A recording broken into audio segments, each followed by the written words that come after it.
What is up, you guys? Welcome back to another lesson here in the Blue Chip Athletic Club training system. So today we're going to be talking about mobility.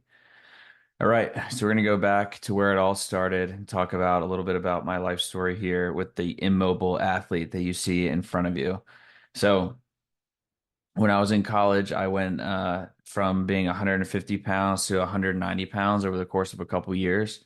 I was, strength training, playing college sports year round in the form of lacrosse, where the focus was basically lifting and playing sports.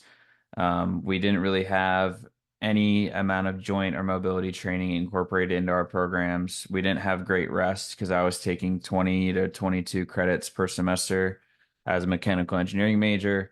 I also had a poor diet just because of what was accessible to us there on campus. So that's something else that we can talk about a little bit later. But essentially, what I want to talk about is how the culmination of factors between lifting with no joint prep or training and putting on all that weight kind of did to me. And what it did is it caused me to have two sprained MCL and meniscus in both of my knees, and then a partially torn labrum in my shoulder. So that is the athlete that you see here pictured in front of you.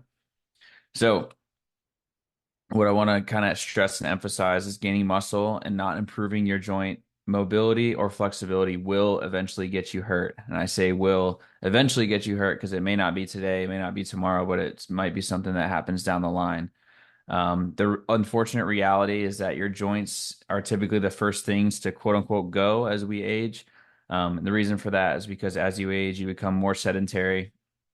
And if you're overweight, your joints are probably going to be under immense stress already. So sedentary, your joints are under high level of stress, and the same thing can happen if you end up putting on muscle mass. And we're going to talk about that here next.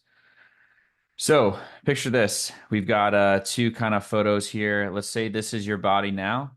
Let's say you work with Blue Chip Athletic Club and you end up putting on some more muscle, and this is over here, you on the right. So I know this is kind of a poorly drawn diagram, so just bear with me here and I'm going to talk through it. So this red line here on the outside of this person's quad, we're going to assume is their new quadricep muscle, right? Super big. You're starting to get, quad squat, whatever you want to call it.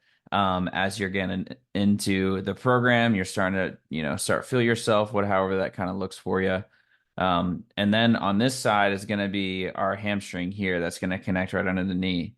So let's assume in this case we're somebody who has done a bunch of training.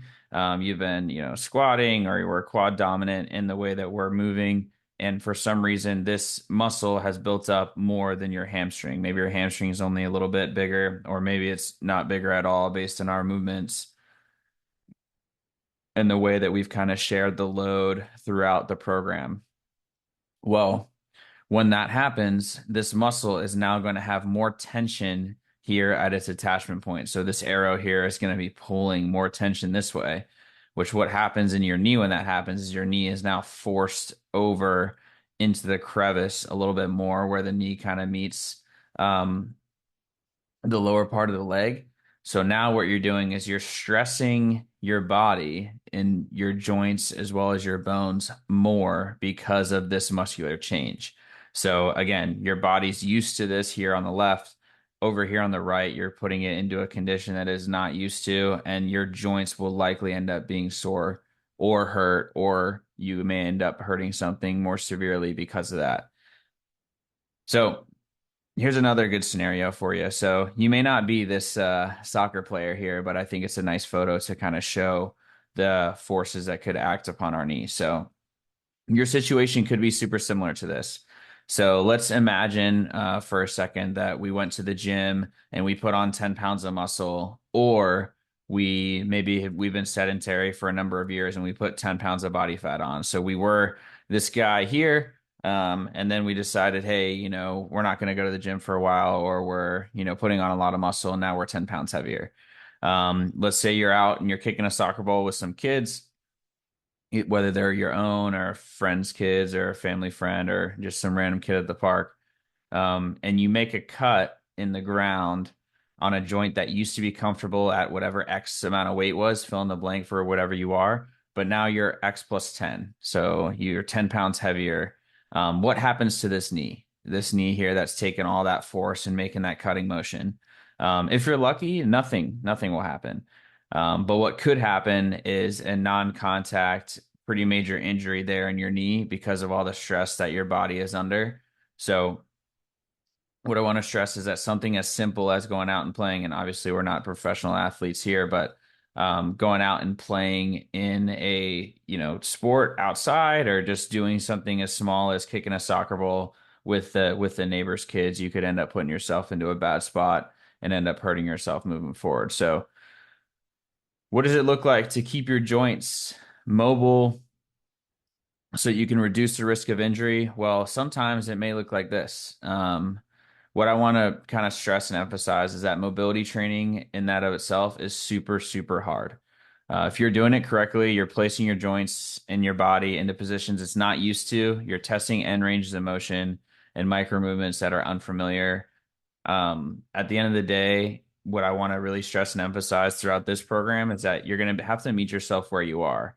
Most likely, it's going to look nothing like what this photo is. And that's what I'm going to say. Like, you may end up looking more like this photo, or even standing up a little higher because of your back's ability to bend, or the range of motion in your hamstrings, or the fact that you need to have your knees bent, however that kind of looks for you. And what I want to mention and say and stress, with the utmost severe, I guess, seriousness, is that that is okay. Meeting yourself where you are is okay. Understanding that your body is, your body, and you're going to meet yourself along the journey is okay. And it's important to realize.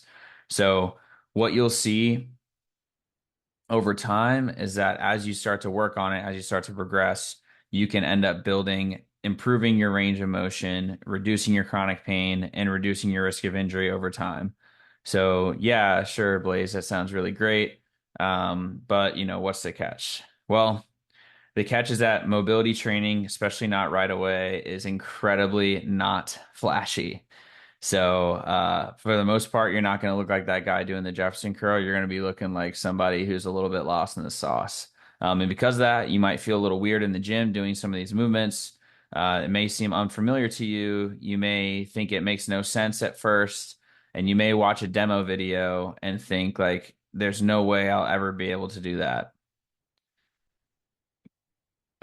So what I want to just stress and emphasize is that yes, you may not be able to do those movements right now, but after a couple months, weeks or whatever in training, you're going to be able to reap the benefits that we discuss over time. And I'm going to just continue on asking a couple of things from you if you are feeling any of these types of ways when you're doing your mobility training. And that's trusting that mobility training is as important or more important than your normal training. And I'm also going to be emphasizing that recording your movements is going to be critical to improving them.